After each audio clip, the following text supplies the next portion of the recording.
Hello students, welcome back. So now we know that how to design a combinational circuit. Let us talk about the full adder design.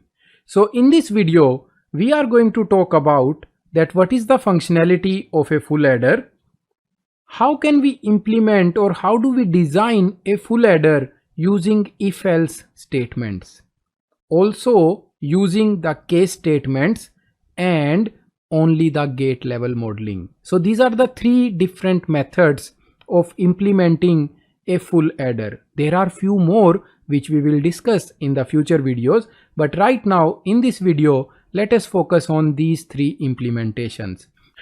So let us get started. So when we talk about full adder, this is the adder which completes the addition operation. What do we mean by that? When we are adding two inputs, we have to consider an incoming input carry also. So basically we are not adding only the two numbers A and B, but we also have to add the incoming carry C in. So addition of input carry along with the two inputs. So here we are effectively adding three numbers. So we are going to generate sum from 0 to 3 when we are adding three numbers whose values are 0 or 1. So we can generate the minimum as 0 and maximum as 3. To represent between 0 to 3 we need 2 bits. So 1 bit is sum and 1 bit is the carry out. So when we talk about these output generations, let us understand in terms of a truth table. So I have three inputs A, B and C in. They are going to give me 8 different input cases. So these are tabulated.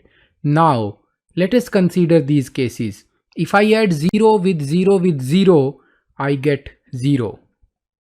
If I take any other example like 0 plus 1, so it should be 2 and 2 will be written as 1 0. So Cout is 1 and sum is 0.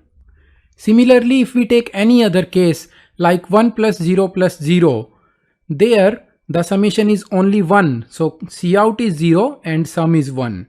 And similarly, if we take the last one which is 1 plus 1 which is 3. So sum is 1 and Cout is 1. In most of the literature, you will find sum is written before Cout in the output side. But logically we should write Cout on the left side of sum, because then you can see how are we generating the sum of three inputs and writing is as the output. So this is how we understand the functionality of a full adder. So now let us discuss the implementation. The first method that we have is using if-else statements. As we know that three inputs are generating 8 input cases, so we are going to write 8 if-else statements. In every statement, we are going to describe that what will be the value of sum and Cout. So it is going to be slightly lengthy code, but it will be on the behavioral side or the data flow side. That means I know if A is equal to 0 and B is 0 and C is 0, in that case, what should be the value of sum and Cout? We are going to write it for all the 8 cases. The second method is using case statement. This is very similar to if-else. Slight difference will come in the coding style. So again, we have 3 inputs having 8 input cases. Now we will have only one case statement, and inside that we will be writing the 8 cases. So what will happen for 0 1 1, what will happen for 1 0 1, for 1 1 0, everything we will explain. So this will be a slightly compact code as compared to the if-else statement. Now the third that we have is using the gate level modeling. We will first derive the optimum circuit diagram. So here I have.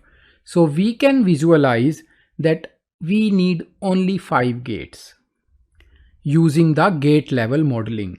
So what we are going to do, just write 5 lines of code. In each line, we will describe the gate level relation of our full adder logic gates.